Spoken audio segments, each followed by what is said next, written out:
আজি দিনটো আমাৰ বাবে এটা অতি আনন্দৰ দিন। আমাৰ জনাৰ্দন প্ৰভু ডাঙৰীয়াই তেখেতৰ ভাষণত উল্লেখ কৰিছে যে 2009 চনত মই বাংগালুৰত এটা বিশেষ কামৰ কাৰণে গৈছিলোঁ। তেতিয়া মোক কোনোবাই পৰামৰ্শ দিছিলে যে আপুনি এবাৰ বাংগালুৰৰ ইস্কন মন্দিৰটো চাই আহিব, দৰ্শন কৰি আহিব, চালে মনটো ভাল লাগিব। মই যেতিয়া মন্দিৰলৈ গৈছিলোঁ তেতিয়া অসমৰ মই শিক্ষামন্ত্ৰী আছিলোঁ। মন্দিৰৰ বিষয়ববীয়াসকলে মোক ওচৰতে চলি থকা কিটচেন এটা বা পাকঘৰ এটালৈকে লৈ গৈছিলে। সেই পাকঘৰটোত 2009 চনতে তাতে স্কুলৰ ল'ৰা ছোৱালীৰ বাবে মধ্যাহ্ন আহাৰ বনোৱা হৈছিলে আৰু সেই মধ্যাহ্ন আহাৰ তেওঁলোকে বাংগালুৰৰ বিভিন্ন স্কুলত ঠিক সময়তে বিতৰণ কৰিছিলে আৰু চৰকাৰে যিখিনি বস্তুৰ যোগান ধৰে তাৰ লগত তেওঁলোকে ইয়াক আৰু ধুনীয়াকৈ বনাই ল'ৰা ছোৱালীৰ কাৰণে পুষ্টিকৰ খাদ্য নিৰ্মাণ কৰে। মই তেতিয়া তেওঁলোকক সুধিছিলোঁ যে আপোনালোকে এনেকুৱা এটা ব্যৱস্থা অসমত কৰিব পাৰিব নেকি? তেখেতসকলে মোক কৈছিলে যে আমাৰ ডাটা বহুত নহয়, কাৰণ চৰকাৰে যিমান পুঁজি দিয়ে তাৰ তুলনাত আমি আৰু নতুনকৈ আমাৰ ফালৰ পৰাও খৰচ কৰিব লাগে। সেইকাৰণে আমি অসমত যোৱাৰ কথা এতিয়াও ভবা নাই। কিন্তু মই তেওঁলোকক বহুখিনি জোৰ দিলোঁ আৰু এটা সময়ত তেওঁলোকে মোক কৈছিলে যে আমি অসমত আহি এই চেণ্ট্ৰেলাইজ কিটচেন বা মধ্যাহ্ন ভোজন যোজনাৰ কাম আমি হাতত ল'ম। 2011 চনত তেতিয়া অসমত তৰুণ গগৈ ডাঙৰীয়া মুখ্যমন্ত্ৰী আছিলে। মই তেওঁক ফাইলত লিখিছিলোঁ যে 6 জাগাত আমি পৰীক্ষামূলকভাৱে এই কেন্দ্ৰীয় কিটচেনৰ ব্যৱস্থা কৰিব খোজো।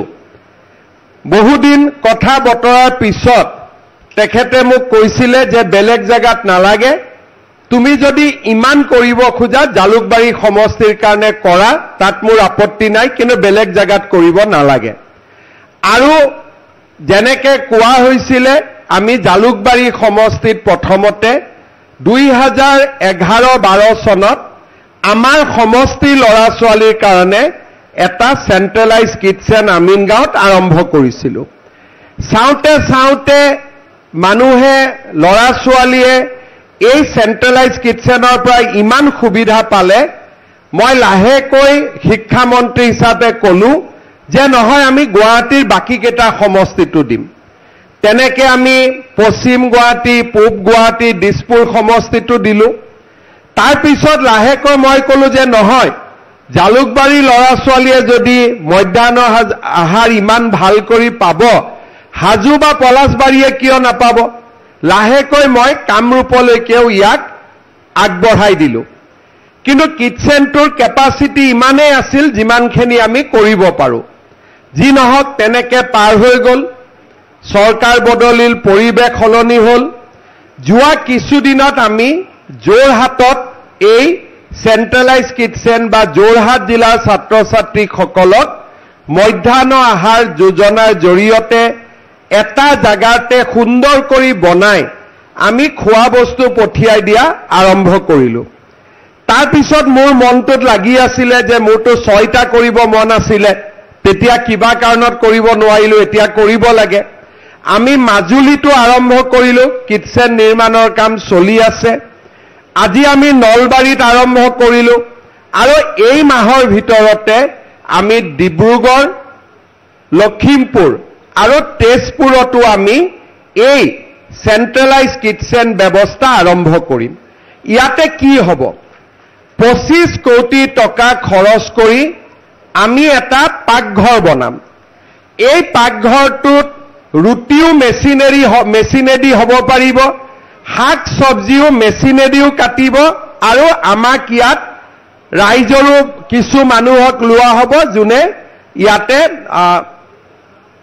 পাচলি আদি ধুব কিন্তু আমি সুন্দৰ কৰি এই গোটেই খোৱা বস্তুখিনি আটাইতকৈ পৰিষ্কাৰ পৰিচ্ছন্নতা আৰু কতো এখুটো কোনো বাহিৰা ধূলি মাকতি নপৰাকৈ আমি সুন্দৰভাৱে ইয়াতে ৰাতিপুৱাৰ মধ্যাহ্ন আহাৰ যোজনাখিনি বা ভোজনখিনি আমি বনাম চৰকাৰে মধ্যাহ্ন আহাৰ ভোজনৰ বাবে প্ৰতিজন ছাত্ৰ ছাত্ৰীক ओम प्रकाश हम लोग कितना देते हो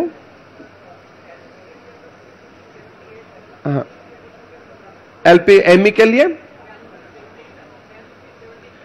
आमी सरकारे एजन छात्र छात्रीर कारणे एलपीत 6 टका एमईत आमी 10 टका दिउ किन्तु एखेतসকলে जितु खोआ बस्तु बनाब तात 6 टका और 10 टकात নহয়গৈ जिखिनि अतिरिक्त লাগিব সেইখিনি हरे कृष्ण फाउंडेशन और अक्षय पात्रই তেওঁলোকে নিজাকৈ সংগ্ৰহ কৰিব सरकाৰৰ टका और आमार टका দুইটাই লগ লাগি আমি ৰাতিপুৱা ইয়াতে স্কুল আৰম্ভ হোৱাৰ আগে আগে গুটেই নলবাৰী জিলাত जिमान लड़ा ছোৱালী আছে অলপ অলপ বাস্কা और तामुलपुर ইয়াত যোগ হ'ব टोटल ये किचन का कैपेसिटी कितना है कितना स्टूडेंट के लिए 25,000 25,000 लड़ा ছোৱালীৰ খোৱা বস্তু মধ্যাহ্ন আহাৰ আমি ইয়াতে বনাই লম আৰু ইয়াৰ পৰা গাড়ী দিয়ে যিফালে যি গাড়ীৰ ডাইৰেকশন আছে সেই গাড়ী দি ৰাতিপুৱাই খোৱাটো লৈ যাব আৰু এক্সাক্ট টাইমত স্কুলখনত গৈ খোৱাটো গৈ পাব এতিয়া কোনোবাই কব আমাৰ কৰ্মী আছে মধ্যাহ্ন ভোজন বনোৱা আমাৰ ৰান্ধনী আছে তেওঁলোকৰ চাকৰিটো যাবগৈ নেকি তেওঁলোকৰ চাকৰি না যায় তেওঁলোকে আগতে বনাইছিলে এতিয়া বিলাব তেওঁলোকৰ বনোৱা কামটো নোহোৱা হৈ যাব তেওঁলোকে বিলনি হিচাপে নিজৰ কামটো কৰি থাকিব অৰ্থাৎ ৰাতিপুৱা ইয়াতে খোৱা বস্তু যাব আমাৰ মধ্যাহ্ন ভোজন যোজনাৰ ৰান্ধনী বাইদেউসকলে লৰা ছোৱালী কেইটাক বিলাই দিব আৰু সুন্দৰকৈ পুষ্টিকৰ খাদ্য খাব আৰু লৰা ছোৱালীৰ স্কুলত অহাৰ ইচ্ছাটো বহু পৰিমাণে বাঢ়ি যাব প্ৰধান শিক্ষকসকলে চাউল আনিবৰ কাৰণে শাক সবজি বজাৰ কৰিবৰ কাৰণে বহুত সময় খৰচ কৰিব লাগে শিক্ষাৰ পৰিৱৰ্তে বনোৱাৰ কামত খৰচ কৰিব লাগে এতিয়া প্ৰধান শিক্ষকসকলেও হিসাব নিকাছৰ মাজত পৰিব নালাগে কাৰণ ইয়াৰ পৰাই আমি খোৱাটো পঠাই দিম আৰু তেওঁলোকৰ এটা অতিৰিক্ত দায়িত্বৰ পৰা মুক্তি পাব তাৰ ফলত তেওঁলোকে সদায় লৰা ছোৱালীৰ বিদ্যায়তনিক কাম কৰাত বেছিকৈ সুবিধা পাব ইয়াৰ লগতে আপোনালোকে এটা কথা জানিব যে ৰাতিপুৱা ইয়াত কিটচেনটোত 25,000 লৰা ছোৱালীৰ কাৰণে আমি বনাই দিলো দিনটোতো কিটচেনটো খালী হৈ থাকিব আমি কেতিয়াবা গুৱাহাটী মেডিকেল কলেজত খোৱা বস্তু পঠাব লাগে আমি এখেতসকলক কওঁ গুৱাহাটীত যে আপোনালোকে বনাই দিব যদি চৰকাৰৰ কিবা মিটিং আদি থাকে তাতো আমি তেখেতসকলক কওঁ আপোনালোকে বনাই দিব আৰু কেতিয়াবা কোনোবাই নিজৰ জন্মদিনত নিজৰ আন সময়ত তেওঁলোকে মেডিকেলত বা আন জাগাত বা ভোগ আদি দিব খুজে খোৱা বস্তু দিব খুজে এখেতসকলক কলেই তেওঁলোকে তেনেকুৱা খা সুবিধাখিনিও কৰি দিব ইয়াৰ লগতে আজি যদি বানপানী হৈছে ৰিলিফ কেম্পত আমি আহিছো ৰাতি ডিসি সকলে চাউল দালি যোগাৰ কৰিব নোৱাৰে কিন্তু মানুহটো কেম্পত আহিয়ে গল মানুহকটো খোৱা বস্তু দিব লাগে আমি কামৰূপ জিলাত ৰিলিফ কেম্প হলে প্ৰথম ৰাতিৰ খোৱা সদায় অক্ষয় পাত্ৰৰ পৰা আমি পঠাই দিও তেতিয়াহলে তেওঁলোকৰ বান বিধ্বস্ত মানুহেও খোৱা খাব পালে পিছদিনাৰ পৰা ৰিলিফ আহি থাকিলে গতিকে অকল যে মিড ডে মিল আছে তেনেকুৱা নহয় জিলাৰ উপায়ুক্তক যি ধৰণে এখেতসকলৰ পৰা সহায় লাগিব হেনেকুৱা ধৰণৰ সহায় তেওঁলোকে আগুৱাই লৈ গৈ থাকিব আৰু তেওঁলোকে আমাৰ জিলা প্ৰশাসনক সহায় কৰিব ইয়াৰ লগতে হৰে কৃষ্ণ ফাউণ্ডেশ্যন অক্ষয় পাত্ৰই কিটচেন চলাব হৰে কৃষ্ণ ফাউণ্ডেশ্যনে আপোনালোকক কৃষ্ণৰ মহিমাৰ ওপৰতো তেওঁলোকে বেলেগ কৰি মন্দিৰ বা নিৰ্মাণ কৰি আপোনালোকৰ এই অঞ্চলটোত এটা আধ্যাত্মিক পৰিৱেশৰো তেওঁলোকে সৃষ্টি কৰিব। সেই কামটো তেখেতসকলে নিজে কৰিব, তাৰ লগত চৰকাৰ জড়িত হৈ নাথাকে, এইটো তেওঁলোকৰ নিজৰ প্ৰচেষ্টা হ'ব। গন্ধিয়া আমাৰ এটা আধ্যাত্মিকভাৱে অত্যন্ত আগবঢ়া আৰু আমাৰ এটা ক'ব গ'লে ঐতিহ্যৰ এক চিনাকি। ইয়াৰ পৰাই আমাৰ জ্যোতিষবিদ্যাৰ আৰম্ভণি হৈছিল বা আজিও জ্যোতিষবিদ্যাৰ প্ৰচলন হৈছে বুলি ক'লে ভুল কৰা নহয়।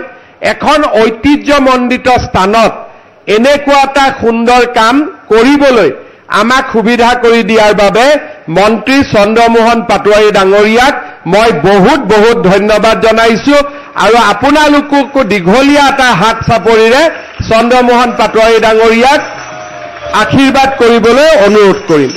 শ্ৰদ্ধাৰ ৰাইজ, আজি কথা কোৱাৰ সময় নহয়। আমাৰ ৰাজ্যত চৰকাৰখনে যেনেকে যি পাৰে মানুহক সহায় কৰাৰ বাবে সদায় প্ৰচেষ্টা চলাই আহিছে। যিমান য'ত যেনেকে দুখীয়া মানুহৰ কাম হয়, মধ্যবিত্ত মানুহৰ কাম হয়, গোটেইখিনি আমি কৰি দিয়াৰ বাবে সদায় চেষ্টা কৰি থাকোঁ। আজি এই মিড ডে মিলৰ আঁচনি হৈ যোৱাৰ পিছত আপোনালোকে নিজে অনুভৱ কৰিব যে এটা কিমান ডাঙৰ পৰিৱৰ্তন এটা ইয়াত আহিছে আৰু এই জাগাখিনিও যথেষ্ট জীৱন্ত আৰু প্ৰাণৱন্ত হৈ উঠিব। এই চেণ্ট্ৰেলাইজ কিটচেনটো বনাবৰ বাবে আমাৰ ৰাজ্য চৰকাৰে 25,33,90,000 টকা খৰচ কৰিব আৰু আমাৰ লোক নিৰ্মাণ বিভাগে ইয়াক নিৰ্মাণ কৰিব। মই আমাৰ লোক নিৰ্মাণ বিভাগৰ আয়ুক্ত সচিব, মুখ্য অভিযন্তা সকলোকে ধন্যবাদ জনাইছো আৰু যিজন ইয়াতে ব্যক্তিয়ে কাম পাইছে তেওঁকো মই অনুৰোধ কৰিম যে এই কামটো, কাৰণ শিশুৰ শৰীৰতে ভগৱান থাকে। আমি হিন্দুসকলে বিশ্বাস কৰোঁ যে প্ৰত্যেকটো বাচ্চাৰ হৃদয়ত স্বয়ং ভগৱান কৃষ্ণ লুকাই থাকে আৰু সেইকাৰণে আমি বাচ্চা ল'ৰাই কিবা এটা কৰিলে কয় যে তাক একো নকৰিবি, তাৰ গাত ভগৱান আছে, হয়নে নহয়? এতিয়া এই বাচ্চা ল'ৰাৰ কাম আমি ইয়াতে কৰিম। বাচ্চাসকলক আমি মুখত অন্ন দিয়াৰ কাম কৰিম। গতিকে কাম বেয়া হ'ব নালাগে, এই কামটো যাতে আটাইতকৈ ভাল হয় তাৰ বাবেও মই অনুৰোধ কৰিম আৰু মই জয়ন্ত মল্ল বৰুৱা, চন্দ্ৰমোহন পাটোৱাৰী ডাঙৰীয়াক অনুৰোধ কৰিম মাজে মাজে যেন আপোনালোকে ইয়াত আহি কামটো চাই থাকে আৰু কেতিয়াবা কেতিয়াবা স্কুলত যেতিয়া খোৱা বস্তুবোৰ যাব নিজে লগত থাকি খুব ভাল লাগে। মই আগতে, আজিকালি ইমান সময় নাপাওঁ, আগতে যেতিয়া আমিন গাঁৱৰ পৰা খোৱা বস্তুবিলাক যায় মই ঘৰৰ পৰা আহি তাত থিয় হৈ থাকোঁ, একো নকৰোঁ, কিন্তু চাই থাকিয়ে মনটো পবিত্ৰ লাগে। এতিয়া সময় নাপাওঁ আহিবৰ কাৰণে, কিন্তু এই কামটো বা এই খুব পবিত্ৰ এটা কাম ইয়াত আজি জড়িত হ'বলৈ পাই খুব ভাল লাগিলে। আজি দিনটো ঠিক কৰোঁতে ময়ো ভাবা নাছিলোঁ, মই এনেই কৈছিলোঁ 7 তাৰিখে যাম বুলি, কিন্তু আজি একাদশীও, গতিকে একাদশী বুলি ভাবিয়ে দিনটো ঠিক কৰা নাছিলোঁ, কিন্তু নিজে নিজে এইটো ভগৱান কৃষ্ণৰ কাম কাৰণে নিজে নিজে একাদশীতে এই কামটো হৈ গ'ল। আজি আমাৰ হিন্দু মানুহৰ বাবে এইটো নিৰ্জলা একাদশী। নিৰ্জলা একাদশীত এই সুন্দৰ কামটো কৰিবলৈ পাই সঁচাকৈ মই আনন্দিত হৈছোঁ। নলবাৰী জিলা প্ৰশাসন, আমাৰ MP ফণীভূষণ চৌধুৰী ডাঙৰীয়া, চন্দ্ৰমোহন পাটোৱাৰী ডাঙৰীয়া, জয়ন্ত মল্ল বৰুৱা ডাঙৰীয়া সকলোকে ধন্যবাদ জনাইছোঁ।